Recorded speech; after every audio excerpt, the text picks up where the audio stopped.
was part of both of them. I was short time lived in 14K and then long lived in WS. It went on for 5 years. All because of Ching dating his sister. Just Ching. Richard Musa's story begins in the detention centres of Hong Kong and explodes onto the streets of London. As a child, he faced brutal racism and gang violence. By 13, he was in the orbit of 14K, one of the world's most notorious triads. He fought turf wars, witnessed betrayals, and navigated codes of loyalty most couldn't survive. You don't pick up a machete, I'm gonna chop you up. That's exactly what happened. So I picked up the knife. Well, that scar The is. scars in the machete was wrapped in the newspaper. Wow. And as I looked up, it went bang straight to my head. But one decision would change everything, leading him to walk away from the organisation and into even darker territory. So you left 14K. Yeah, I left What happened 14K. after that?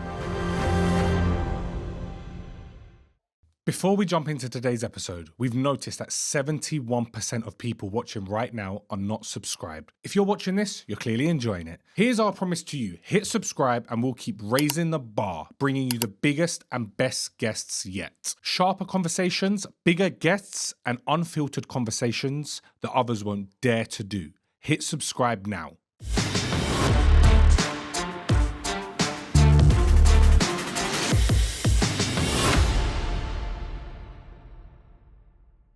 Richard Musa, welcome to the show. Alhamdulillah. Thank you for inviting me on the show, Mikey. Let's open it with a question. What is the most feared gang in the whole of the UK? I would say WSW and 14K. Would you part of one of them? Yes, I was part of both of them. I was short time lived in 14K and then long lived in WSW. WSW, what does that stand for? War Sing War. War Sing War. Most feared gang in the whole of the UK. Yes. Violence, selling stuff, all of it. Everything. Biggest gang in the UK. Biggest organisation in the UK and around the world as well. Around the world as well. Around the world as well, yes. And 14K is the same. They're both very, very, very, very big. Guys, welcome to the Blue Tick Show. Opposite me today, I've got Richard Musa, ex-gang member, then turned ex-TRIAD member, and he's here today to tell the whole story. Welcome to the show, my brother. Well, thank you, my brother Mikey. Assalamu alaikum. Wa alaikum salam. Alhamdulillah. First and foremost, I always say all praise to Allah, the most highest, the unknown, the most merciful, the most kindness, the most giving, the most loving, the most compassionate. Allahu Akbar. All praise to Allah. My brother, let's dive straight into it. Let's take us back to your childhood, your upbringing. Who are you and where are you from? My parents are from Vietnam. My mum is from China, but my mum moved over to Vietnam, met my father. I don't know much about Vietnam. Obviously, I was young. I left there when I was about 4 years old. I came to England for a better life, the UK, so really. So before we came to the UK, we were getting to Hong Kong first. And we got to Hong Kong. And after Hong Kong, there's an incident that happens inside that, obviously, the detention centre. Involved my older brother, Sam. It's a serious guy, good brother, a serious guy at the same time. I always loved my brother, Sam. Alhamdulillah, there's an incident happened and then had to shift us out because they were doing a murder inquiry inside the detention centre. Oh shit, so it was a big incident. Yeah, big incident. So what happened, the Hong Kong press, and obviously they didn't like what was going on. And obviously, you know how Hong Kong is when there's a murder case, they want to get to the bottom, they want to find out who it is, but Vietnamese people, they don't snitch. They don't snitch at all. So everyone stayed quiet, so they had nothing to work on, and they had to shift them out. The police were under a lot of pressure. So they shipped us out to the UK, first lot of Vietnamese. And who were they trying to blame for the murder? They couldn't blame anyone because they don't know who did it. And no one talked. That's all I can say for now. I'm not going to say who did it. No, it's fine. It's fine. No problem. It was over a pair of slippers as well. Then you moved to the UK. Then we got to New UK. We moved to Newcastle. We originally lived in Newcastle. Then we moved to Durham, Whitley Bay, and back to Newcastle. And then went to school and whatnot. And it was rough in Newcastle. What was school like for you? Bad. Racist. Really? Racist, yes. I did have a white friend though up there at the age of 4 years old, about 5 years old, I'd say, a brother of Michael Johnny. He was the only white guy that spoke to me. And even then I couldn't speak English, you know what I mean? But he was my childhood friend. Mm-hmm. I stayed in Newcastle, knew him for about 2 to 3 years, and then we shifted to London. Lost contact with him for over 15 years. Then got on with life in London, and that was it. Any incidents in school? In London, yeah, a lot of incidents. So when we got to London, there was no incidents. We lived in a hotel. It's Access Hotel. There was a lot of Chinese. Everyone was put in this hotel. All the people, immigrants were put in a hotel. So obviously there's going to be no trouble. Yeah. The first school we went to was Wix's Lane. That was in Clapham Common. We went to school there, stayed there in Clapham, the hotel for about 3 years. Then they shifted up to Kennington. And I lived on Black Prince Road. Mm-hmm. And right next to Lambeth Walk, and everyone knows Lambeth Walk, Black Prince Road is a rough area. SE11, it was a rough place. Very rough. Very rough to live in. Went to school there, started school there. Had a bit of madness with a couple of bullies in school. You know, one of the guys that want to be the baddest. So anyway, had a fight with a guy called Robert Badley. Nothing, obviously, over racism. Was just he wanted to be the bad guy, you know. So we had a fight. No one really ran. The teachers pulled us apart. And as that was done, as I was going home now, walking out of the playground, two black brothers walk over. One's called Georgia, one's called Junior. They both wanted to fight me. They said, "Yeah, I want to fight you as well." So they want to be the top dog as well. So anyway, Junior jumped in and I was smashed Junior up, punched his head all over the places on the floor. Kanye ran over his head. And yeah, so everyone pulled me off, continue walking home. Georgia knows this, Junior and Georgia knows I'm right. I'm not going to joke about these things. If they see this podcast, they will put their bit on the bottom of the comment. So anyway, on the way back now, Georgia's followed me all the way back. And he wanted to fight me. So I said, let's stop the fight then. I was underneath my block of my brother's house in Cumberley Point. And I said, let's get fighting, let's go. And he says, Georgia said to me, Georgia, I'm saying this to you, my brother, that's what you said to me. So he said, let me go home. I'm going to put my fighting clothes on and I'll come out and fight you. I'm like, Georgia, you're a good brother. Let me put my fighting clothes on. I'll come out and fight you. So anyway, I love you, my brother, Georgia.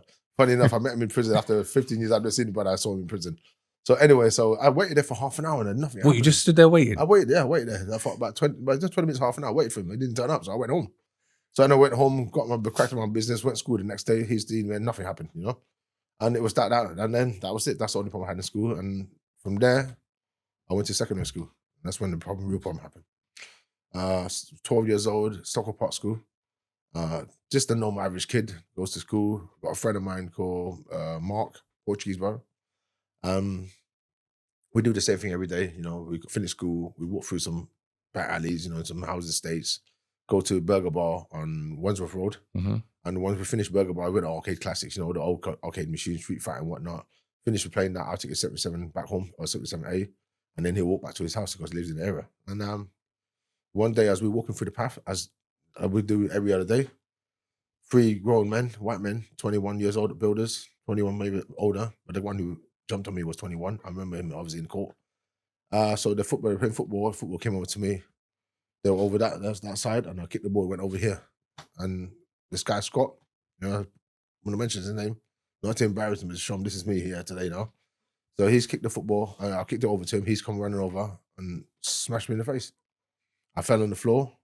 My friends picked me up, Mark's picked me up. He's running around kicking his leg. You know what I've done to this chinky, whatever. So anyway, he's walked back there. My Mark's picked me up and we continued walking down the path. How old was you at this point? Imagine getting paid just for playing games ready on your phone. Sounds fake, right? It's not. Let me show you. This app is called Free Cash. You can earn real money just by completing simple surveys or even playing games. I picked this game, Coin Master. Literally just played a few levels and instantly started earning some real money. What stood out to me was how easy it is. Free Cash has a 4.8 star Trustpilot rating, so thousands of people are cashing out daily. It's not just me, and you can withdraw straight to PayPal, Bitcoin, or even an Amazon gift card. I personally choose PayPal. Hit withdraw and boom, money was in my account right away. Super fast, super simple. That's what I like the most. So if you want to make money from your spare time, download Free Cash right now using a link in my description or the pinned comment. And here's the kicker. You'll get a £5 bonus as soon as you complete your first offer. Easy money. 12 years old. 12 years old? 12 years wow. Old, yes. Then he's actually come running back again. Bang. I'm on the floor again. He's run away, same thing in chinky, but other two didn't do nothing. Other two didn't, I just stood there and watch. Anyway, my friend picked me up and we continued walking. The third time, I had to see my friend legged it, and as I turned around, I see a big hand who's grabbed my phone, pushed me against the car, so smashed my face. And I said, subhanAllah, you know, me being here today talking to you, people think it's a joke. I couldn't breathe. I couldn't breathe, but I lost conscience. Then, subhanAllah, my brothers and his gang was just around the corner. And they walked over, saw me, they all jumped in. And before you know, the other two jumped in, fight kicked off, and we got the best of them. On the way home, a CID obviously followed us. And a meat wagon pulled up and they nicked all 7 of us. We ended up in the police station and then we were going to court for a year. We got not guilty through the woman. Obviously, I won't tell you how we got not guilty. The case went from submitted to a 7-day case. But one of Scott's witnesses came on stand, the woman. She told a story, obviously, made up a story, whatever he made up. But she went onto the stand and she had to swear in the Bible. I remember the clerk pulled up a Bible, a red Bible, and she put her hand in the Bible and says, swear on the Holy Bible, or whatever, say nothing but the truth. She just turned to the judge and said, Judge, I'm sorry, I'm going to have to change my story. Said to Scott, I'm going to have to tell the truth. I'm not going to lie in the Bible. Then told the truth and the case was busted. Finished. Serious? Yeah, finished, yeah. And after we bust case, we walk out of the court. Did Scott get done for it? No, getting done, nothing. No way. Nothing done for it. I can tell you the worstest thing about it is when I come out of the courtroom, I was talking to my solicitor, Jane, her name was. CID comes behind me and turns around and says, you bloody chink, do you think you can do that to one of us and get away with it? I'm going to get you, son. And Jane turned around and had to go up him and said what he said. And then after that, Jane just said, you guys won today. Don't pay no attention to this idiot. Just go on cyber today. You won today. So that's it. And from there, gang life started. When you say gang life started, how did you get involved in the gang? Yeah, at 12 years old, I hang around with the boys that protected me. I've known that because they protected me. I think that, this is just part of life, isn't it? Mm-hmm. If they're older, it's protect you. All the young gang members know they've done you a favor. You want to be with the big boys and you want to be the guy in it. So you want to be protected at the time as well for racism. So we just hang around with the gangs. And when we went to Stockholm House, we had a house where one of the brothers, they had a council flat and they moved into a bigger house. But you know how councils are. They leave the house empty for months and then we had the place for at least 6-7 months. So you lot were just chilling? Chilling and partying in there every other day. But you know the usual things what we do. But of course. Ran away from home for 2 days, Aki. But I felt hungry, but I had to go home. Surviving on onions and stuff. That's what we surviving on, Aki. Seriously? And onions, yeah, I couldn't do it, but no fire, no gas, no nothing. Just eating raw onions, stomach ache, and I had to go home with her. It's funny, We were supposed to run away from home, Aki, 2 days with the NAS with her. So anyway, that gang house was good. We called it Stockholm House. That was just off Union Grove. From there, we went and did the nitty-gritty stuff, fight racism, went to our square, big punkhead guys with big Dr. Martens, National Fronts. They used to come when we used to chill there, they used to come and cause problems with us. And us lot as gangs, we fight back in it. And that's what happened. When you say as gangs, was you lot just fist fighting? Did you lot have weapons? Did the older lot have stuff? What was the situation? Well, fist fighting, chains, padlocks, sticks, anything was there. But at the time, no knives. No knives at that time. And there was a situation that happened with your friend Ching. Yeah, okay, Ching. So anyway, with Ching, he went out with a girl that was one of the Deptford boys, Deptford gang. There's a Deptford boys, there's another gang from Deptford, South London. Never had any problems with Deptford. Never had any issue with them. Didn't even know who they were until Ching came along into the scene. So he went out with a girl, and she was a sister of one of the Deptford boys. And he didn't agree with him, going out with his sister. And they had a bit of conflict. So Ching, what we call a sly cat, jumped onto Stockholm boys and used us as a shield. And we started the war with Deptford boys. If it wasn't for him, Deptford boys and Stockholm, we never had a fight. We never had war. How big was the war? It went on for 5 years, brother. 4 or 5 years. All because of Ching dating his sister? Yes, just because I want to forget. Because of Ching. Not really dating his sister, because of Ching. Wow. For 5 years, for 5 years, on and off fighting in Chinatown. We fight as gangs to start with, and then Deptford started to follow the 40K. And that's when they got a bit big, and I saw we're only gang members, brother. We're only little small gangs. They're organized down there. And these guys are coming out in big numbers, older guys, but we're only like 17, 18 years old. The oldest one in our group is probably about 20. So you're like kids still, basically. We're kids, yeah. And these are grown men coming out to get us, but 40 years old, 45, 40K members. When you mention 14K members, so the viewers watching who don't know who 14K is, who is 14K? 14K is a triads, isn't it? It's an organized triad. It's a triad organization. How big are they? Very big, yeah, very big. So that's like a real organization. Very organization, but for around the whole world. The world, yeah, and same as SW. But I was short-living 14K. Like I said, a lot of people say, he lived a 14K life, 2-3 years, and it's glorified. There's no glorified about nothing, but all I'm saying that this is, I lived that life. In that 2-3 years, I served 14K. I've done more work, putting more work than guys that have been here for 10 years. But like I say, real gang members, they would not go online and badmouth or slighting anyone. They would not do that kind of stuff. That's why you notice that when I'm on this podcast or other podcasts, 40K members, they'll come in there and talk a lot of negative things about, but WSW don't do it. That's how manly WSW is. And a childish 14K is. If you keep going on there talking about people, negative stuff about people, what kind of gang member are you? Yeah, that's true. You try to pick up credit. You try to take, glorify yourself. You try to make yourself, get clout for yourself by, bigging yourself up. I'm not here to big anyone up. I'm just here to tell you my story. Alhamdulillah. And alhamdulillah. And when you was, obviously, you had 14K onto you at 17 years old. You had an organization. Yeah. I wasn't even 17. I was only 13 at the time. No 13. Way. I was only 13. So from 13 years old, you and your crew or gang had 14K, one of the biggest organizations in the world after you lot. Yeah, but they fight. They didn't come after us, but they backed up the Deptford lot. They followed 14K in it. So they're trying to squash the problem, but they're trying to bully us at the same time. You know what I mean? So one of our older brothers, his name was Robert's my friend. He was part of the gang. He was nicked in that case as well, obviously with Scott stuff. So his brother followed 14K. Mhm. And there's 14K, you got like Lighter. They call this one guy called Lighter. I'm just going to go by Lighter. And then one's called Tiger. And we're on Tiger side, you know? And this is what a lot of podcasts I talk about. I don't tell you which side I was on. But I was with Tigers lot. They didn't really get on. So, yeah, so there was, like I say, an incident that happened when we joined the 14. So my friend's brother joined the 14K. And one day I went to his house and he did a big kickboxing competition.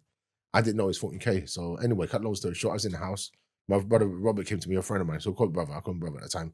Robert came to me and said, listen, put £3.60 in this envelope and make a cup of tea, give it to my brother and call him Dalo. I'm tired. I didn't understand what it meant. Call him what? Dalo. I'm tired. It means older brother drink tea. Okay. But I did not understand what it meant, so I just went with it, you know? So I just gave him his tea. I thought it was just respect, isn't it? Yeah. And I'm part of the 14K. That's me into the 14K. So that's how you joined the 14K? Well, I was kind of I didn't want initial to follow them, but I was joined by 14K just like that. But what is that? Break us down that envelope situation. What is that? It's the number that you put in the £3.60 envelope and you write your name and your phone number or whatnot. Obviously, back then, not many people had mobiles. I had pages at that time, you know, back in the 90s. And basically, that's the initial going into the 14K. You're basically buying yourself in it. So does that still work today? Yeah, it still happens today. Yeah, of course it does. So back then was £3.60. What would it be today? No, still £3.60. If you're like £3.60 if you're younger, and if you're like elder, go to £36, £360. So it's always just 36, that number? 36, that's the number you join. That's the initial number you join the gang. That's at WSW 14K, all triads use the same number. They all use the same number? Same number, yes. Why that number? I don't really know, but I don't go into details about it, but that's the number that's the number initial to go into the triads.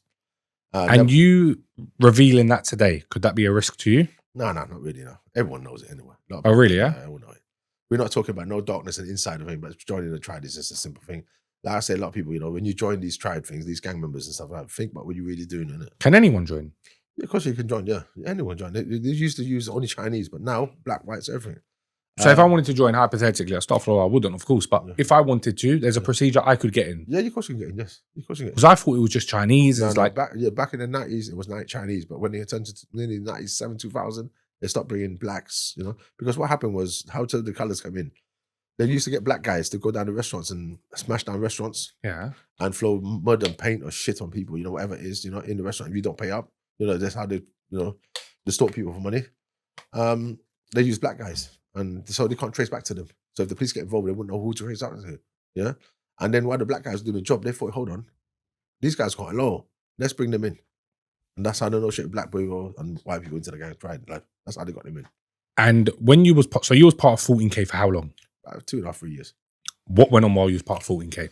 When I went on with them, there's a couple of incidents, but the only one incident I can talk about, what's worth talking about, is the one when Tiger and Lighter had a big issue, some over disrespect, and we went down to the kickboxing place where Tiger was training kickboxing for the people, and we went down there, and when I mean there were a lot of people, but coaches of people come down there, so we were on our side. So we went down to Chinatown, went to the gambling den downstairs, and then confronted Lighter, you know, and while they were screaming and raving, I said, listen, no machetes, no sticks, no weapons. So I saw like a stool in the corner, so I broke the legs of it, and that's, you know, you have one, I have one, in case someone goes to that door, because all our people inside that place, when I mean it was packed out, if they came in to get us, there's nothing we do. There's no weapons like it. Yeah. So anyway, while we were negotiating, I poured the kettle out. I put some cooking oil into the kettle. I turned the cooking oil. I had to make sure it's cooking. If anyone's going to come for that door, if they're finished. So while they're negotiating, someone heard a noise in the background in one of these cupboards, right at the back of the room. There's like a little door. So they heard a noise. So then when they opened the door, they saw a guy in there trying to make a phone call out. And he had those big, massive old Motorola phones. You can remember the big, massive ones? Yeah. Brick phones. If that phone had sent a signal out, everyone would have been chopped up. Would have been finished. We had no machetes. All I had was some wooden stick and a kettle full of oil. And what happened to him? They dragged him out, didn't they? They dragged him out, and then this whole thing got negotiated. They sorted out. They squashed the problem. That got sorted? Yeah, they were sorted out. They went home. And there was another incident that came with TRIAD again. So when I was with 14K, obviously one of my friends with WSW. You know, I know him for years, but obviously he was with WSW. His firm had a problem with my firm. So is 14K and WSW ops? Are you still paying 40% tax and wondering why you're not getting ahead? Bro, the game is different now. If you're still stuck in the UK bleeding cash every year, ask yourself this: why? Dubai offers 0% tax, insane lifestyle, and a booming business hub. And the best part, you can get full residency, legally and fast, without jumping through hoops. We've partnered with the team that handles everything. the visa, the business setup, and even the bank account. You don't need to lift a finger. All the information you need for Cranbrook Legal is in the link in the description. Opposite gangs. They got problems with each other. Yeah, they got problems. Yeah, turf in it, territory. Okay, yeah. cool. So he's part of WSW. I was 40K at the time, and there was something that kicked off. I'm not going to go into detail what it was. It's over women, you know, men, girlfriend, boyfriend, cheating and all that kind of rubbish.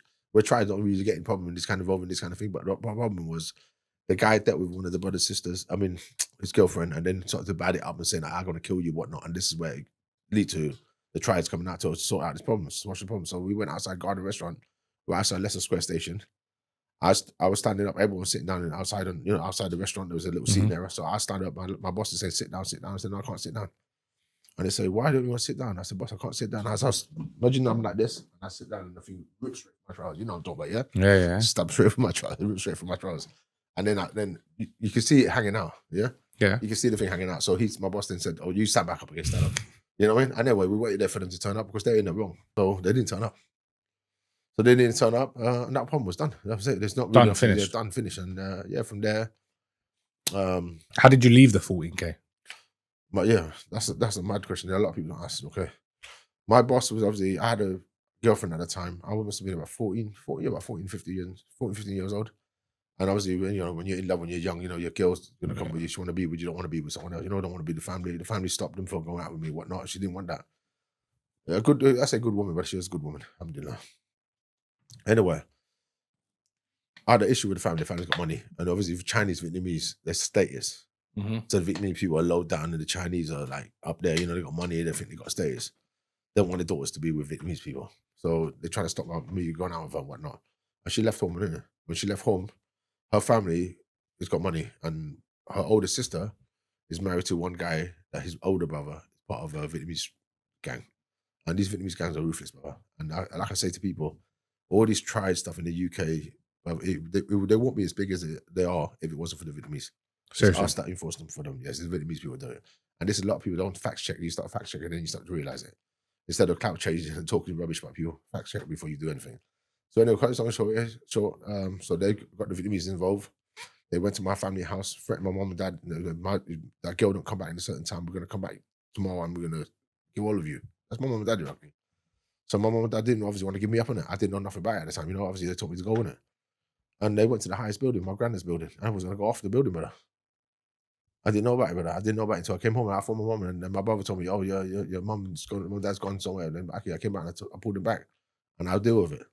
So anyway, I phoned my boss. I said, "My boss, they've called this problem. We're going to have to sort this problem out." So as we went to the house, my ex-partner's house, there's a whole load of them there. It's only me and my boss walking in there.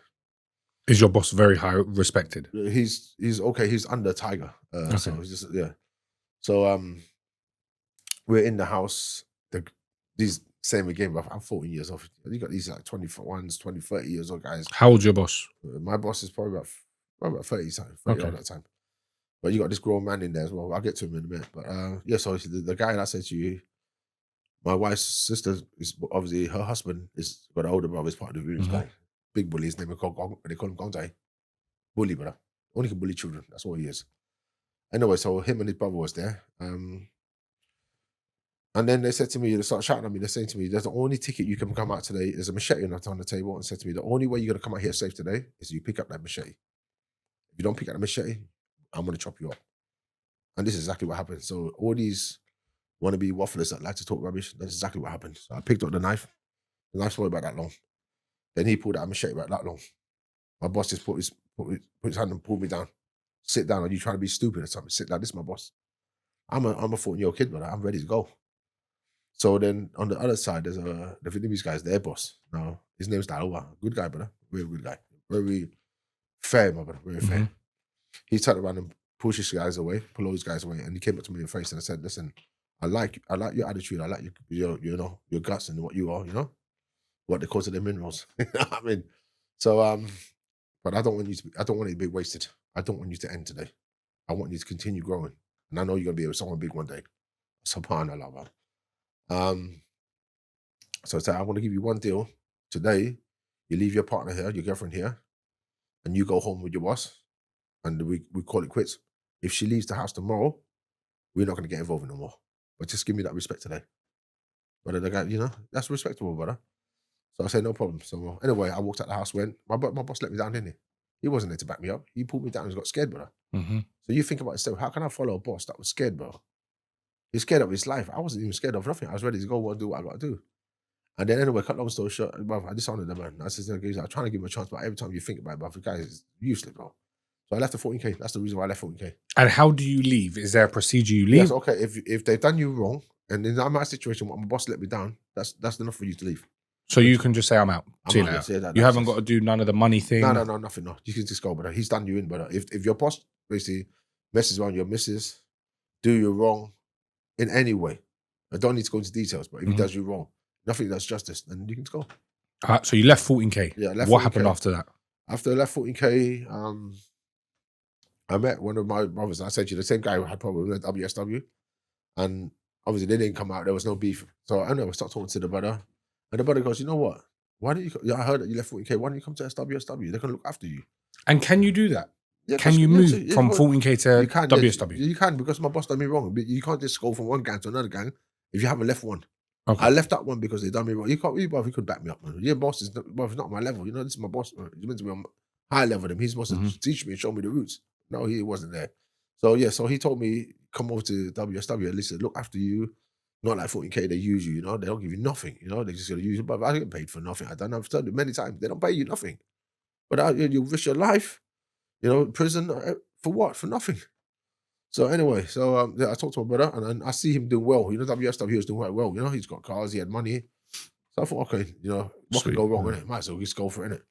So this must have been about 16, 17. I joined the WSW. And to be honest with you, bruv, I wouldn't say I regret it, and I wouldn't say I'd say I didn't do things that I'm proud of, you know what I mean? But I wouldn't say I regretted it because it did make me who I am today. You know, obviously obviously where I am, my status and everything is for WSW. And yeah, I joined up with the WSW, you know, did a couple of jobs here and there.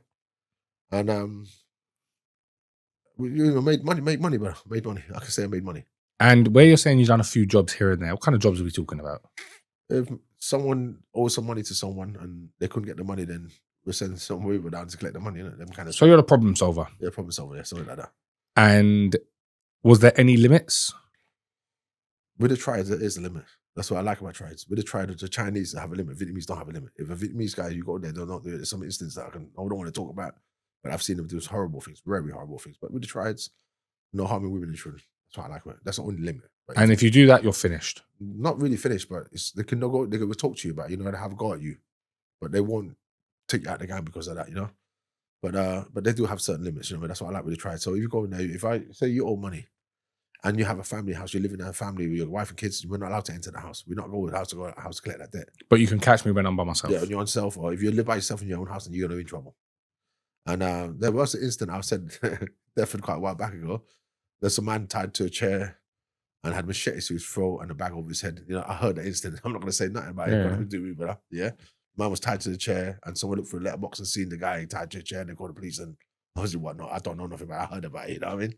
And yeah, same thing, it goes wild like that, brother. So after that problem there, you went to prison at 17? Yeah, no, I say 17. I went to prison about 19. 19 you went to prison, 19, I think 19. Yeah, 19, 20. I went to prison, 95. Was that for WSW? No, it wasn't for them, no. Basically, I used to buy loads of I like cars, E30s and Mark II Golfs, you know? I love a lot of those cars, but I like to modify them. When you buy them, standing wheels, innit? A little shit, you know what I mean? It's stuff all over. Forgive me for saying that. But I like to modify big wheels, you know? Back then, 15s were big, bro. No one's buying 17s, bro. 17s, 18s was, bro, I'm telling you, the guys out in the 90s, they tell you they're expensive. So I used to do 15s, 17s, maybe 16s the biggest, yeah? When I bought some nice wheels, put it on. As I'm putting the wheels in my car, anyway, one of the neighbors upstairs said, you know, so-and-so, what lives over there, scratch your car. There's a big scratch mark on my back door. Someone scratched my door. I just had it painted yellow as well. M-Tech 2 kit, but okay, yeah. But so that car's your baby. That's that's my baby, but that was more than my baby. M-Tech 2, man. That's what I wanted. The M-Tech 2. Just got the rims on it as well. So I've fitted my last wheels on it now. So the guy walks through the whole, you know, like I'm in the little archery. So he's walked through it, and I asked him nicely, but I asked him very nicely. You know, I'm not here as a bully or a badmouth anyone. I said, "Excuse me, did you scratch my car?" He turned around and said, "I scratched your face, you chink." But I was just at the bar, you know, when you jack the car, you know? But I whacked him straight in his head, bro. Whacked him straight in his head, and all my brothers jumped in and we started beating the shit out of this. He's a 6 foot tall guy, ex-Navy. My brother had to jump on the car just to kick him in his head. That's how tall he was. I shouldn't even be laughing. But I swear, brother. I shouldn't even be laughing. Bro, my brother had to jump on the car. Brother, he was, I swear to God, brother, he was standing on the roof of the car and he was kicking the guy's head from there. What, and he weren't dropping? But I ain't dropping 6'4" ex-Navy guy, big brother, just full of alcohol, brother. I'm beating him, brother. My other brother jumped in, my other boys jumped in, and before you know it, brother, I don't know how he fell to the ground. My brother must have jumped off the ground, kick him in his head, and he must have landed on the brother. I'm not joking, brother. He must have landed on the floor, but he must have came down like a ton, brother. Yeah. But when he was trying to run, he was like backwards. Imagine this, he's lying on the floor like this. I don't know how he moved, brother. I swear to God, I don't know. I can't even figure out how he did it, but he was fell on the floor, but he was trying to run away. But we were trying to whack him, innit?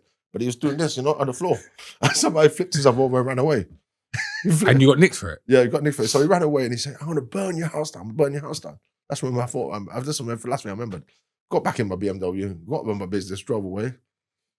And I thought to myself, you know what? The guy just said he's going to burn my house down. My brother and his friend stayed there, innit? Just in case they burn the house down. I can't let them stay there. Keys is big, three of us, you know what I mean? I had to turn back. So as I came back to the house now, my younger brother looked out the window and said, go, the police is here, the police is here. And I was like, what? So my other brother was sitting on the other side of my car. I said, oh, chuck me the cigarettes down. But I just got a cigarette. But I say, subhanAllah, I think everything happens with Allah's truly best planners. So as I struck the cigarette down, the police comes out that ushering where he guys walk through. Now, obviously, he's come out and they saw me. No t-shirt on, because I had a fighting t-shirt, it was ripped on it. So I fit the description. So the police come out and said, hello, we're looking for you. I said, for what? For a fighting incident, what's just happened here before? And you fit the description. I goes, nah, mate, I just came here. I don't know what you're talking about. Anyway, nicked.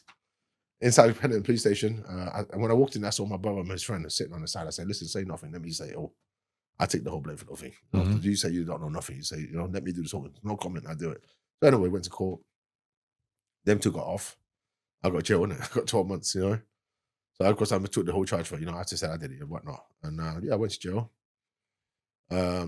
Met the Raiders and the Johnsons and the Burgers. Lovely brothers inside prison. I was in Only prison. But before I went to Only, let's go back to it, I forgot to say. Before I went to Only, I went to Feltham. Sorry, I went to Feltham. Then I met the deaf boy inside Feltham prison. And brother, unrolled me and him. It's finished. There's no talking, brother. It's straight away. Mm-hmm. But in prison, brother, listen, they call him Chinky, whatnot. Yeah, and brother, we had a stand. We had a stand for one another. And I made a promise myself when I come out of prison, I squashed the beef between Deaf and Stockwell, and I promised myself I'd do that. And I wish I did. I came out of prison, I went to meet Tango and Big Head, Deaf and Snooker. When I went in there with two of my boys, definitely all got up, but there must have been about at least 20 of them in the snooker club. They all got up and they wanted to rumble. I said, listen, bro, I'm coming here to break peace with you guys. But if you guys want to fight, I'm not shy to that. Let's go in it. It's not a problem. So anyway, Tango said, listen, told the boy it was on, say, like, big respect to Tango. Got a lot of love for Tango and his brother Big Head. Big Head's not here no longer. He's passed away. And Chan as well, from Kibrook. I love these brothers. They're good brothers, man. Now we're good brothers. First we were enemies, so now we become good brothers. I got a lot of time for these guys. So anyway, I squashed the beef with Tango. And then got the beers out, whatnot. Everyone got the Budweiser inside the Snook Club, drink up and cheers up. That was it. Beef was sorted out. That was the trouble that Ching started. And after that, obviously, beef was squashed. Everything was nice. And one day I went to Hippodrome nightclub. And when I was in Hippodrome nightclub, Tango, Big Head, and one of the Deaf Boy, I can't remember which Deaf Boy it was. There's three of them inside the Hippodrome. And they had beef with Tottenham boys. And I had somehow to be there because I just say I squashed the beef with Deaf Boy. I don't want no beef with them. And Big Head was rowdy. He was ready to go. He wanted to fight them. He wanted to fight every one of them. He didn't give a shit. How many Tottenham boys were there? 15 of them. There's only 3 Deptford. And Deptford, Tottenham, who's bigger? Guys, before we dive into the rest of this episode, if you're enjoying this episode and want to see this guest back for a part 2, make sure you scroll down, smash that like button. Let's aim for 2,500 likes. If we get it, we'll bring them back for part 2. We'll see you soon. Deptford is bigger, but at the time, Tottenham had they had a lot of people in there, bro. They had 15 people there. They only had 3 Deptford lot inside the Hippodrome nightclub. So I saw Tango straight away. I said, Tango, what's happening? The Tango said, you know what? Listen, I said, Tango, listen, squash your call it day, just go in it. Just let me calm the situation down. You guys leave, and it's no point of it. It's on 3 against 50. It's not going to happen, brother. You're not going to win it. Big Head was on it, bro. He didn't give a shit. He wanted to fight. Big Head was on it, bro. I said, bro, Big Head. Then why don't I say to you in Deptford snooker? I said, squash the beef. Come on, my brother.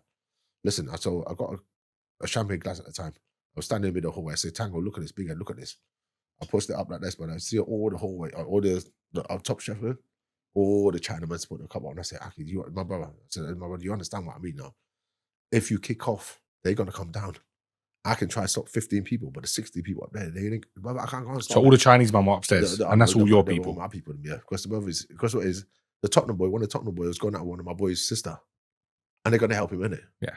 How can I stop this fight? Man, 60 guys, but I can't do it. But plus the 15 at the bottom, there's 70 mans I can't stop. I can't do it. So I said, Tango, listen, both do me a favor. Tell your brothers to go. BK wanted to fight, but he's on it. Want to fight. So listen, we're gonna go, man. So as I walked to the Hippodrome, there's that bit where you walk in to pay the tickets. So I stood there. So I said, listen, I'm going to stay here. No one's coming through. You guys go, and that's it, Did the Tottenham boys know who you were? Yeah, of course they know who I am. Yeah, okay. Of course they know who I am. So holding back now. And then I thought to myself, I said, F it in the one. I said, Tango, let's go eat suya. I mean, eat night film, like night feast. Let's have the feast together at night. So I go with you guys to eat. And the Tango will say, thank you, Richard, today. What you've done for me is enough, brother, From there, I never saw Tango again. And yeah, that's it. The squash, obviously, they left. They went their way. I went my way. But remember, we were beefing for 5 years, bro. And that's why the promise. If it wasn't that prison sentence and meeting that brother, the death boy in Felton prison, this beef would never come. But we'll never get squashed, bro. But I squashed it. But I got a lot of respect for Death. I'll tell you, Death, they're a solid gang. They are solid. They still around today? They're still the younger ones. They're not necessarily the older generation were the ones. Tango's lot and Big Ed were the ones. And for me, they were the ones. The younger ones today, bro, I don't really know above. They're not really the same, innit? They're not like us. Was you chilling with your brother throughout this time? Throughout this time, not really. I just did my own things, innit? Because when you got out of prison, there was an incident that happened with your brother. Yeah, that's it, yeah. Okay. Forgot about that incident, yeah. So when I come out of prison, there was an incident with my brother. It was through a nightclub. My brother used to organise nightclubs.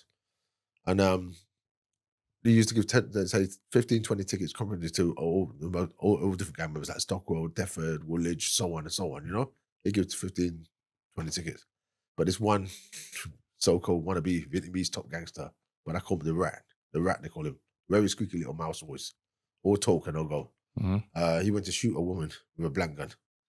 He took a blank firearm and shot her to make the noise and he pushed it away to make him look like a gangster. A waste man, bro. He's done and he's got back to Vietnam, a waste man.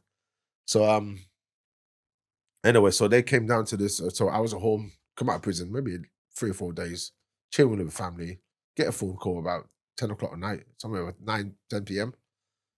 Your brother's in Finchley Park, there's beef going on, there's other problems, your brother's caught up in it. So, what I did was I shot, one of the boys said, listen, beef. So my boy goes, no problem, come pick me up. So it's passing the same way. So I was living in Stockwell, Brixton at the time, Stockwell Estate. I was living in Stockwell Estate in Lambert House. So I jumped in my car, drove to East London, picked up my boy, straight down to Finchley Park. It took us half an hour. I said probably half an hour to get there. As I got to the Finchley Park, walking to the entrance, the spinning thing you pay to go in, whatnot. Just went straight through it, went through the corridor, into the main bowling alley, and I see bare people screaming and raving. What's going on here? Someone said, your brother got chopped. I said, who? Who chopped my brother? Anyway, so cut over. So I said, where's my brother Ming, my youngest brother? So they said, he's going outside. I'm like, what's he doing outside? So as I walk outside the town into the corridor, I see 2 guys jumping my brother. Didn't know it was my brother. First, he had a big bomber jacket, orange jacket. Then I clocked it was my brother. So one of them's walked away now. So I've gone over, smashed this guy. I pulled him off of his geezer. The geezer comes back with a machete. I didn't know machete was wrapped in a newspaper. And as I looked up, it went bang straight into my head. Oh, is that what that scar is? Yeah, the scar's there, yeah. So subhanAllah, And then after that, when he chopped me, he froze, didn't he? Because he's scared, didn't he? He's like, oh shit, it's him. So anyway, I punched him. I got him, smashed his ribs up, he fell on the floor. I pulled the machete. That's why I got the scar straight across there. See the zigzag scar? Fucking So I pulled the machete off the guy and I just chopped the geezer back with the machete. And people say, yeah, he's talking about, listen, I've done what I've done. And those who I've done it to and those who were there that day can verify I've done it. Everything I do is verify facts and not glorify or clout chasing, There's a lot of rubbish. Why do you want to clout chasing for this kind of rubbish? Anyway, cut long story short, so there was a brother there, Rabbit and Joe, said, Richard, you got to go, because your head's cut up. And then the rat screaming again, brother, he's coming and saying, you can't do that. So this is the top boss of them. I just smashed him straight in his face, bro. Smashed his nose to pieces. And his nose still smashed up to today. And you were sat there with a machete sliced through your head? Yeah, it cut my head and I was still fine. And my tendons were working. When I was doing that, I was doing this. So what I did was I just wrapped up my hand like that and hold it like that. So I didn't know why my family, obviously never had this problem before. Yeah. I didn't realize why my finger's not moving. I think, what's that finger not doing this no more? Why is it not moving? Didn't know the tendon's gone again. So anyway, so this rat guy comes over. I smashed him straight in his face. And then he runs away with his boy. He's the top gangster. And everyone there to witness it knows it ran away 40k guy, brother. 40k. Okay, so anyway, he's run back over there, and Rabbit and Joe, good brother, say, Richard, you gotta go.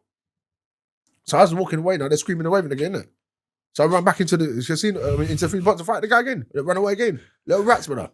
Then I hear police sirens. So then my Rabbit says, you gotta go, Richard, you're gonna get nicked. So anyway, I just got in the car. I'm driving, brother, with one hand. My fingers are mashed up. One hand, head's pouring out the blood, hands mash up. Yeah, I drove to St. Thomas Hospital. And when you've gone in there now, you've said, look, listen, this is what's happened. Have police not turned up? No, I haven't said what happened. I just said, got a cut in my head. They said, how did it happen? I just said, someone cut me in the head. The police didn't turn up then yet. No, they didn't turn up. So they stitched up my head. And they told me, you got to stay here for tonight to do your tendon. Because the people that work on tendons are not here, the specialists. So you got to stay here tonight. And then I sit in the hospital. I get a phone call. Yeah, they found him. So, man, you know what's going to happen now? I'm happy, brother. I'm jumping on it. I'm out straight away. Just go look for these guys with tendons not fixed. So anyway, my brother found him and got to the house, found him, obviously, you know, my brother in Hong Kong, we had that instant thing. So he found the family, brother. So when he went to the house, he left his wife and his 2 kids there. He's ducked out with the top gangster. No, what the rat guy? The rat, yeah, they call him the rat. Yeah, they call him Charlie, the ooh. You know, give me his name Charlie. Different Charlie, ooh, they call him. So anyway, my brother phones me up and he goes, you're alive. Your brother? My brother said, you're alive because I heard you were dead. Because what happened was the doctor said 3 centimeters that way I would have died in September. Wow. But he heard it wrong. He thought I died. But he wasn't but he has no limit, that brother. He's a good brother. He would have done what he done that day. And I promise, I said to my brother, please leave them alone. It's got nothing to do with him, you know. It's the guy that did it, you know. Remember, we live by morals, isn't it? Swear by morals, don't hurt women and children. But he thought I died. I'm alive, my brother. I'm alive. So anyway. So my brother's on his way back now from, Mansion House up in near Finchley Park. That's where his wife lived in the big block of flats. So that's why I know where the house is. We found out where it was. So as my brother come home now, what happens? The police comes and nick me, don't they? They'll not nick me for the incident. They don't even know what's going on yet. They nicked me for leaving the hospital because I have to be signed out. No way. So, you got nicked for that? They didn't try and nick me for it. Yeah, they pulled me in and say, listen, we're going to take you on our warrant to take you back to the hospital. And this time, if you leave the hospital without getting this sorted out, they were going to nick you and charge you. So they took me to King's College Hospital. Mm-hmm. So I stayed there all night, but I was bored, but sitting there, you know, like among all these people there, but I'm just here for a finger. I'm thinking, it was only a finger, but man's are dying. So cut long story short, it took me a long time to sleep. By the time I was asleep, I woke up with her. 9 o'clock, about 9 o'clock in the morning. You're going into, obviously the operating room. Mm-hmm. Brother, they injected, put some needles in my hand before I knocked out when I slept. And I woke up and my fingers all stitched up already. I didn't even know, brother. Sweet. Yeah, so anyway, cut long story short, that's done now. So I've gone home. Found these Muppets are hiding on the mad hiding thing. So, you know, it dies out after a while now because you can't find them. Then the same guy that was involved in my chopping, the same guy that chopped me, about a month later, got involved in a murder case. They killed someone outside Hippodrome. That's why Hippodrome closed down. The nightclub. Rat guy? No, not the rat, but he's following the one who dropped me in the head. And then that was obviously all just dealt with, done, yeah, finished. So Rabbit never was involved, yeah. So yeah, man got stabbed up and he got dead. And they went to jail. The rat was on his own, innit? Rat's a rat, though. This a rat is a rat, innit? So he's on his own. All his boys went to jail. He lost all his power. He had nothing left now. So they were 15 years in jail for the murder charge in Hippodrome. That's why I said to people, that's why Hippodrome closed down. And your brother was still doing the clubs, doing all of that. He stopped doing the clubs after a while. And what the situation with Charlie? And then with Charlie, that's when it happened, a big problem. Yeah. So while my brother was doing club, Charlie was on drugs. This is different Charlie, not the rat. There's rat Charlie and the mouse Charlie. There's a rat and a mouse. So anyway, so the mouse one was on heroin and crack. Mm-hmm. And he wanted to obviously take money, get money for everywhere, you know? He's trying to bully everyone to get money because he was on a habit in it. I used to take him to the drug house while he was taking his heroin, where he's trying to offer me heroin, but one of the brothers, maybe Nam, good brother, he was on heroin. And he smacked the heroin outside, obviously out of Charlie's hand and said, don't offer it to Richard. You know what this has done to us. Yeah. And you tried to put that on him as well. This is brother, but he's passed away. Nam's a good brother. He's passed away. Lovely brother. So anyway, he's trying to get money for everywhere. He couldn't get the money. So my brother, when he was doing clubs at the time, was giving him a book of like 100 tickets, £10 a ticket. So this guy took the piss. He bought 5 and put VIP. And VIP means you don't wait. You just go straight in, innit? There's no long queues. So he was just storing money all over the place. And when my brother did his Adrenaline Village, that was a big club, brother. When I organised that club when I was in jail in 95, because I had a friend of mine called CK Flash, and his brother's Commander B from Choice FM. And I got him to put it on radio. And that's why that club was packed out. It's like a 3,000 venue. Biggest club at the time, Adrenaline Village. Okay, yeah. Anyone knows, search the Adrenaline Village, and they know the queue was about 2.5 hours long, 3 hours long. and I organised that club from inside prison. So yeah, Commander B put it on radio. So I asked him what time slot is the best time. So Commander says best time to do is 10 and 1 in the morning. Yeah, 9 or 1 in the morning. That was the time when people clubbing finish or come out of clubs whatever 3 o'clock. I can't remember how the time slot would be, but the club was rammed out. And with Charlie doing the £5 thing? So with Charlie doing the side thing, he wasn't happy. He wanted to store more money. He just wanted to store money. He just wanted money from everyone. He just wanted to get his drugs. He just wanted his drugs. He wanted to store everyone. He was storing everyone. He got done for kidnapping, all sorts of shit. This guy was up to no good, bro. Kidnapping his own people as well. The guy's up to no good, bro. And like you say, some point, look what happened to him today, brother. The man's living a miserable life, bro. You know, he did all this to people. All the people that you turn against me or turn against you now. It's simple, brother. People know the truth in the end, isn't it? Who's real, who's not real.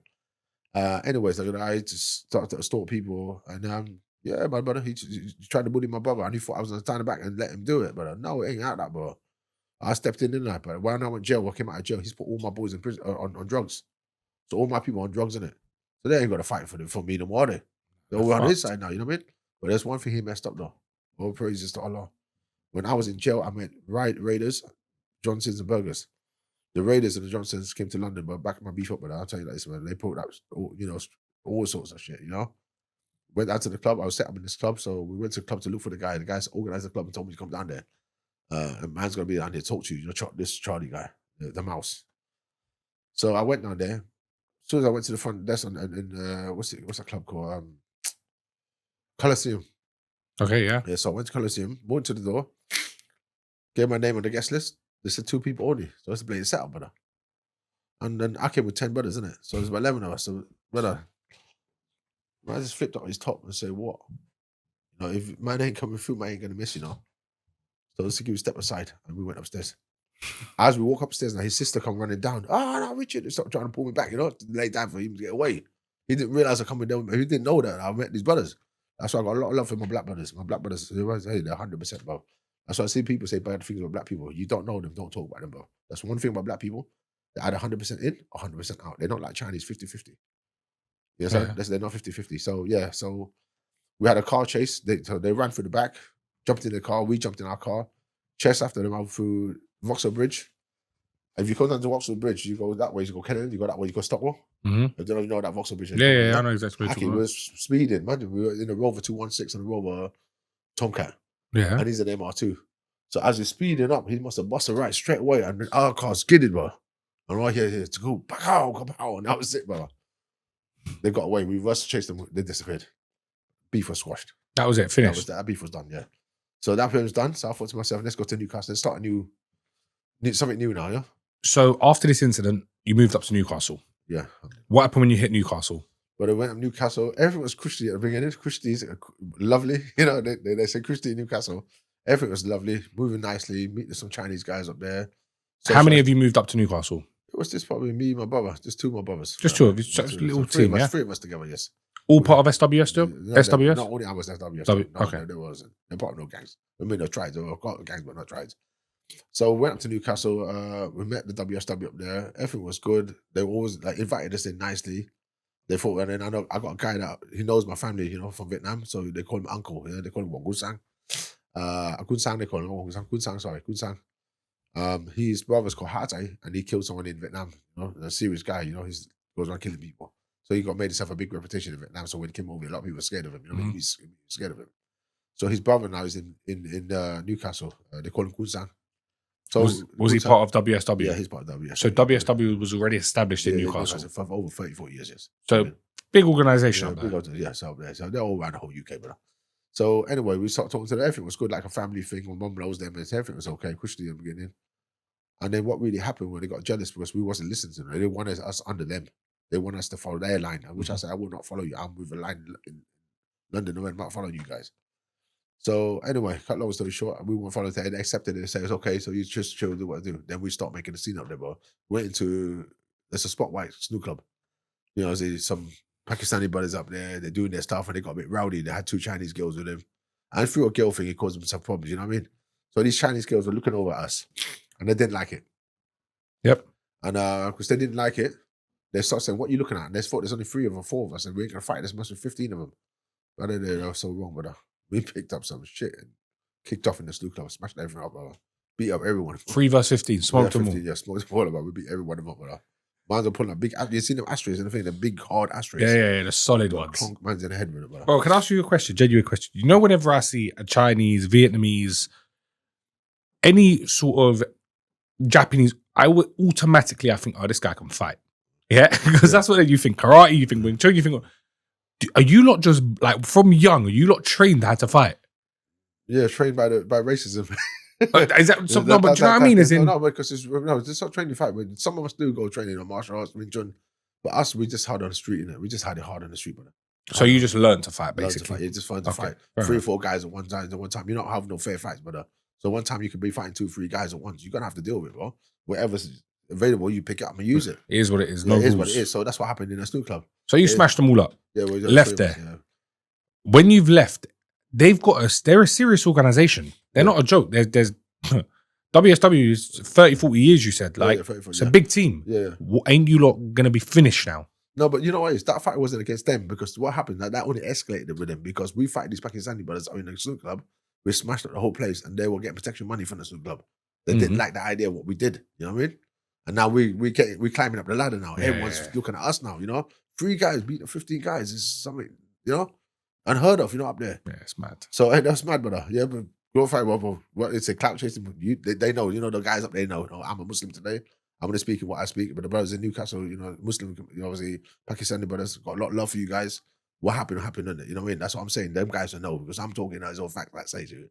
And they will vouch for you because if they see this podcast, they will write whatever's on the bottom, like I say again. So we did what we had to do. But I say to you, and then the triads up there didn't like it. They said, these guys are too raw. We don't want this, you know? Mm-hmm. They're bringing bare attention from the police and these guys don't like it. They're going to work with the police, aren't they? The triads up there. But if anywhere you want to find fake triads, go to Newcastle. That's the only place you find fake triads, Newcastle. For they're real? Fake, but they're fake. They're not real. Not on it. They're on the name of a triad, but listen, they don't act by codes. They're black and white. So what they call 50-50. If they win the war, then they're good. They will lose a war, they go straight to police. That's the only place I've seen it happen is only Newcastle. And triads, the rule is you can't go to police, You can't go to police now. You swear about oath, you don't have to go. But these guys will go to police. And the one who's running it now, even worse, sir. And my boy just caught a case up there as well. We'll talk about that a little bit later. So anyway, so after that fight finished, they said we bought too much. Well, we smashed up the place, brought better attention with police. They didn't like our presence. And we start going clubbing and whatnot. And like I say, clubs, what happens in clubs? You see females, there's going to be trouble. So we went to this club up down in Quayside. And there's a white girl there talking Chinese. Mm-hmm. So my guy now is like, yeah, she's talking Chinese, my guy. He's gassed. He's gassed up. And he said, yeah, this is the one, you get me? So as she's flirting with him, he's flirting back, but she's got a boyfriend. Oh. And he's with an opposite WSW guy. Not the one with, obviously, the one that causes problem, and another SWSW. They branch out quite a couple of groups, yeah? So anyway, I said, listen, leave it off, brother. Leave it off. The girl's got a boyfriend. Leave it off, innit? Anyway, cut it off. Cut the story short. Got in the car. Driving down now, see the Chinese guy with his girl. And my guy is teasing the guy, messing around the guy, innit? So talking to the girl, says to the girl, "Ni hao ma." And the girl's talking back, and the guy says, fuck, in Chinese, he says, F you, you motherfucker, so-and-so. I said, really? Pulled up my car. Got out of the car. My guy's gone up trying to run up his mouth, but man's just licked out some stuff from the boot of the car and licked the guy up and over his head. Man's head looked like a waterfall, bro. His head quick thing, done. Head was all over the place. Police pulled up. What's happening here? I said, listen, look, the guy's getting above him. You must got back off and look at this guy, but he's trying to be violent with me, bro. So anyway, cut a long story short, my boy says, then he banged the bonnet in my car. My guy's on the front, smacked the guy in his face, and then he got nicked on it. In front of the police? Knocked him straight out, yeah. And the front of the police got nicked. So obviously, man's got things in the car, so I couldn't get nicked. But if they get nicked, yeah, you know, things in the back, it's got things all over it, you know, DNA over it. So I got to chip out with her. So as I tripped out, now I've got the thing. I don't know why I didn't. The man didn't float over the river, that little Thames there. It was the boot of the car. It was madness. Things happen so quick. So as I was driving back, now I get a phone call saying, "Yeah, there's 15 guys outside your front door, you know, on Rolling Road in Gateshead, Bencher Bank." So I said, okay. I'm speeding on there. I'm going down there now. And I see my brother. I didn't see my brother first. I seen 10, 15 guys running down the bank. I said, it's the Chinese people. Yeah. So I'm driving down the bank. Next minute, I see my brother in a red E30. He's driving, and my other brother's half a body with machete hanging out, trying to chop him up. So I said, there's my brother. So as I was racing up there, got out of the car, brother. I got my thing, obviously, went forward for them. They're all standing there, and my younger brother was holding machete and whatnot, and things kicked off. And I said, listen, you guys backed off and said, listen, we only come to talk. Yeah, really. You come to talk. So what my brother did was draw them away from the house.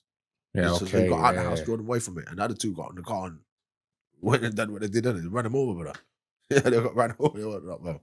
So anyway, police turns up again. So you lot was causing mayhem in Newcastle. Yeah. You lot were, they rolling road, brother. Anyone know rolling road, Bencher Bank, yeah, Newcastle. And they know that incident. A lot of people heard about that in Newcastle. All the South London, the South people ain't gonna know. But they're going to talk rubbish. You know, like they usually do, like to talk clout talk. So anyway, so we got nicked, but the police turned up. Everyone got yammed. Even them got yammed. We got yammed. So we ended up in the police station. It was the funniest, I'm going to tell you, the most funniest thing though. So there's two Chinese guys, they couldn't speak English. Yeah. And they asked me to translate for my enemy. No way. You catch that one, brother. So I've gone to the guy and said, listen, you know the deal, innit? You know we swear an oath in it. There's none of this, you know what I mean? There's none of this. If there's any of this, there's going to be a problem. You know that, innit? So the police says, oh, what did he just say? Oh, he said it's fine. It wasn't, these guys did nothing to me. It was a misunderstanding. But listen, the white girl was just, she was in the police station. My boyfriend got busted head up. And yeah, he done this. He smashed my boyfriend, whatever. We don't understand what he say. You get me? I don't understand what he say, man. Or she say. So anyway, cut long story short, everything was sorted out. They let us out on it. They released us on bail.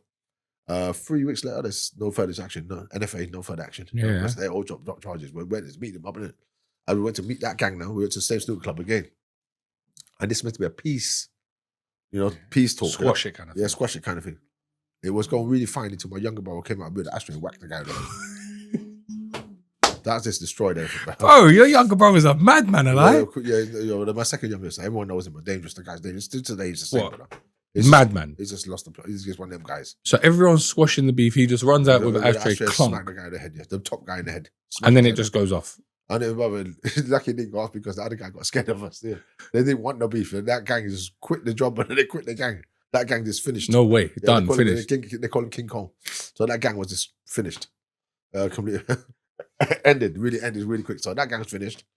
And now the WSW that we're getting on with at the beginning start to see us and say, if we do not join them, we're a threat to them, kind of thing. So it start happening, restaurant get blew up. What do you mean restaurant got blew up? A restaurant got blew up on the South Street. Yeah, someone blew up the restaurant. And who allegedly done that? It was meant to be me, but I don't know. You check the article, South Street. I can't remember the restaurant's called. We're dragging in or something. You do the article, you check yourself. Blew up. Yeah, got blew up. Restaurant blew up. And then the police come knocking on my door 2 weeks later and said, so-and-so, was you there at a certain time when the restaurant blew up at 1:30 in the morning? Because I was there at 1:30 in the morning. But you know the stupidest thing? I had a Honda Civic at the time. You know the 4-door Civic, the bubble shaped, L-way shaped ones. A green one. But I had an accident 1 week before. Subhanallah. I had an accident a week before. I was with AXA, one of the biggest insurance companies. They took my car away and they filmed it. I was in the E30. I was in a black 2-door E30. Madness, innit? So, cut long story short, well, what they were really there wasn't for the arson. The restaurant blew up. They were there for something else. They were there for some straps. They were there looking for guns? Yeah, they were looking for that, yes. They obviously didn't find anything. They didn't find nothing. That's what they're there for. Because someone tipped them off on it. And I know who the snitch is. I know the snitch. But like I say, my brother, subhanallah, once again, brother, I'm still here. That's what I can say, I'm still here. So, from there, they didn't get me again. They're trying to snitch me on several occasions, but still didn't get me. So listen, Richard, before we wrap up, I want you to end it. What was the final situation that happened in Newcastle in Chinatown? The final dead cut everything off was, we was driving through Chinatown. This guy called Ute Boy, he was driving down through Chinatown, and we got to the end of South Street. There's a karaoke bar. There was like a karaoke bar thing. This idiot decided just to stop there for no reason whatsoever. He's a troublemaker. This same troublemaker didn't even get a car back up the beef with an idiot, bro. So cut long story short, now he's just stopped the car and 2 at the window, 3 at the window, 4, then 20 guys at the window looking at us. Oh, Richard, I want you. I said, oh, yeah, really, you want me? This is me and Mikey. Mikey is one of his uncles is part of the burgers from Birmingham. Okay. So Mikey was running with me at the time. So me and Mikey got out of the car now, and Danny got out of the car. But I'm telling you, 20, 30 guys have moved forward to us at this club. They all come out. So they all came. How many of you? 4. Well, there's 4 of us. Well, the little gay boy who started the patrol was sat in the car. Didn't come out of the car with us. So 3 of us got out of the car. So they say, yeah, Richard, I'm going to finish you today. we're going to finish you today. And I hear a big loud voice, Richard, I'm going to finish you today. And this guy walks through the crowd with his own gang with a big, massive crush. But I'm saying, okay, you know, I ain't going to start hitting him. I'll wait for him to hit. Actually, as soon as he whacked me, but I grabbed it straight away. I grabbed the cross, pulled it off him, I whacked this geezer. If them people, his own gang didn't stop him, didn't stop me from doing it to him. He had his hand in the back of his head. I was beating him, bro. Beating him. But I tell you like this, if he didn't have his hand there, Finished. you can imagine what can happen. His own guys didn't back it up. His own guys left into it. It's my people that pulled me off it. 20 of them, and it was only 3 of you, and none of them got involved. No one got involved. But you know, Mikey got a bit scared. If Mikey watches this podcast, Mikey will tell you exactly what I'm talking about. Mikey, if you're on this, if you see the video, put your finger at the bottom, show what happened that day when you was there. Mikey was a bit shook as well. I said, Mikey, you running, you're dead. They're gonna kill you, but we ain't gonna run. We're standing. We're here, we're fighting. Standing, fighting. I tell Mikey, and Mikey's gonna see this. If Mikey sees this, Mikey put your stuff on the bottom and tell exactly what day. Mikey was a bit scared as well, bro. But I said, Mikey ain't running. Yeah, but listen, when I beat him, Mikey and Daddy pulled me off him. Was you not scared of nothing? But I don't fear death, but I nearly got killed when I was 12 years old, bro. When people say me fear, but I don't fear no death. I don't fear nothing, but listen, I never fear nothing, but now as a Muslim, I fear the punishment in the grave. I fear the day of judgment. So I beat this geezer, bro. And how bad his head could have been. 2 days later, someone went to the super. One of my friend's wife worked in the supermarket. He owns a takeaway, so went and bought some stock. The man's hand couldn't even take money out of his finger to pay it. His hand was mashed up. Wow. It's like a piece of steak or a beef. He used to make beef as we battered. His hand was like that, brother. But then that's what I said. And then after that, I said, next Tuesday, this happened on Tuesday, next Tuesday, we're going to call this on. So this guy was supposed to be my uncle. Gunsanga is meant to be. He said, oh, why are you doing this, my boy? You saw what happened. You didn't come out until your boy got smashed up. You could have came up and stopped this right at the beginning, but you didn't. You let it play out because you thought you were going to have the best of us. But you messed up. Next Tuesday, I see you here. So anyway, next Tuesday, I wrapped up with that. I brought 60 mans up from Birmingham, Manchester to Newcastle. My brother, we planned, we told him next Tuesday, innit? Brother, 5 of us in one car went to get the top guy. Top guy closed his business that day. We knew where he was. He closed his business that day. Mm-hmm. He knew we were coming for him. And 55 man was sitting in Chinatown, but everyone got nicked. Well, not everyone got nicked, about 30 man got nicked. They snitched on us. Wow. Everyone's scattered everywhere, brother. So And you know what the maddest thing about it? There was a guy that just came out. Remember, we was from Birmingham, Manchester, then Newcastle on it. So the guy just finished, the funniest thing, my brother. So this guy just finished a wedding and he wanted to come fight with us. So he had a suit on. So the police caught the guy with the suit and said, we got Richard. We got him. Called the search off. Man's hiding on top of the toilet 7. All they wanted me that day. Why did they think it was you in the suit? Because I don't know, but he's the guy who had the suit. So I was a top gangster, wear a suit. I don't wear a suit, but I've never wear a suit for the day. Only if I go to a wedding or a funeral. Yeah. I don't wear, look into that, I still don't wear a suit, brother. So they thought they caught the gangster. We caught the boss, he said. Because no one wear a suit that day. There was only one guy wear a suit jacket, a whole suit on. He just went for a wedding, brother. So he looks like the top boss.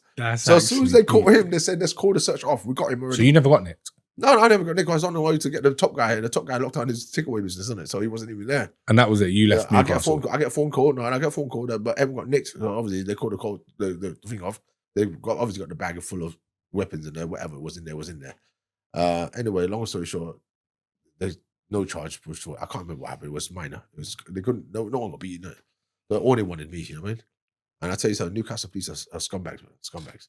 You know me, I've personally up there, been living up there for a few years, but it's just nothing but scumbags. All right, to wrap up, I want to ask you just a few questions regarding London Chinatown. Just for the viewers to know, you was part of a serious organisation in London, in Newcastle, all around Manchester, sorry. But everywhere. Everywhere. It's all over the place, yeah? Let's talk about London Chinatown. For people that are watching this, we're talking about central London, Chinatown. Yeah. Is all the restaurants there run by these organisations? Not as much as back in the 90s. Some are still under, some of them are still under. To find out, you go to certain restaurants and you see like an orange little tangerine tree with a bit of red paper wrapped around it, red envelope on it, you know it's been protected by a certain gang. If you're a boss, like say, imagine you're a boss, I'm a boss, you know, we don't have to worry about that. It's tangerine, we're protecting our own business anyway, no one's going to trouble us. But those who come out for, you know, into business that are not a part of the firm will be, you know, obviously submitted paying extra money. And the two gangs in London, the two organisations is 14K, SWS. There's 3. There's 14K, WSW, and Soifong. And Soifong. Soifong. Soifong, yeah, these three gangs used to be in London, in Chinatown, but only WSW and 40K is remaining in obviously London, Chinatown. But the Soifong is moved to Bayswater. And how powerful are these organizations? The most powerful one, the most strongest one, the most soldier, WSW. But London and Leicester, 40K. And when you're talking about organizations, what level of violence does this go to? Do people go missing? People go missing for 10 bags, brother. £10,000, someone 10,000, gone. You get rid of someone. They can go less than that, but when I be missing for 10 bags, gone. Nothing. They're shit like that, brother. And what about, obviously, drugs are involved, right? Used to not, when my timeline, triads are not allowed to touch drugs, but today, yes, they do. And do police fuck with Chinatown? Back in the 90s, the police were paid by the triads. Seriously? I went into a gambling den. I was social with 40K at the time. And this tall copper and this small, short copper. And when I did the PPC podcast, when I talked about, she knew exactly what I was talking about. She did PC something. They knew straight away. The tall guy was in the den picking up an envelope. The envelope ain't no letter, brother. It's money, clearly money in it, bro. They've got gambling dens operating for 10 years, but never get licked down. Come on, brother. They've been paid, innit? People say, no, you're talking gibberish, bro. Come on, bro.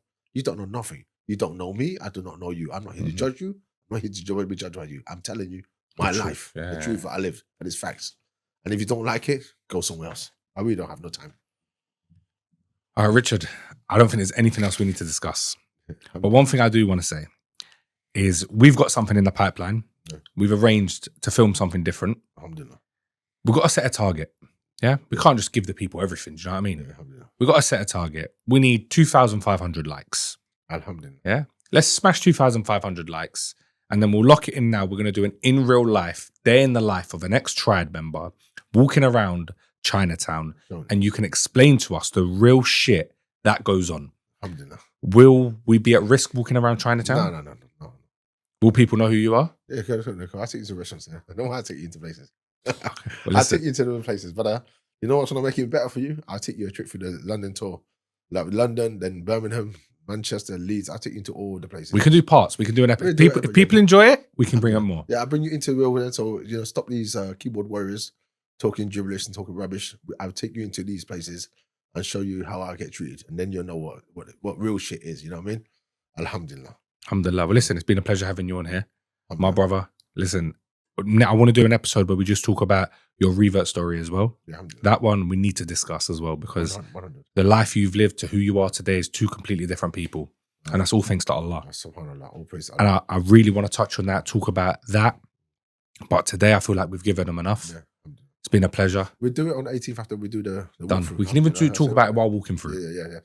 But like I say to you, my brothers and sisters out there, if you're Muslim and you're lost your way, come back to the deen. 100%. And I've done last couple of weeks ago. I did straight 5 prayers in the mosque 10 days in a row, and one day I messed up and couldn't get up for Fajr. But you know, brother, I made up for it the next day. I did 5 days in a row. And let me ask you a question. After you prayed them 5 days in a row, how strong did you feel? And look at me today, Aki. Bro, you remember we met you a year ago, Aki, yeah? You can't tell me I'm not different, brother. No. Listen, one thing I will say is praying in a mosque. It gives you. Listen, we're done here. I can't. We're gonna. But all I can say to you, my brother, what you said to my brother, all I can say to you like this is Islam has made me what I am today. 100%. 100%. And you know what it is? All praises to Allah and peace and blessings to Prophet Muhammad. May peace and blessings to Allah be upon him. The most beautiful man that walked this earth. I just don't like when people talk negative about him who don't know his life story. I came home to Islam 2 years, 3 months now, and I tell you, I love every moment of Islam. Allah. Subhanallah. Listen, it's been a pleasure having you here, my brother. My brother, look forward to you soon. Thank you for inviting me once again. But I say love to my brother. Guys, make sure you like, comment, and subscribe, and we'll see you in the next one.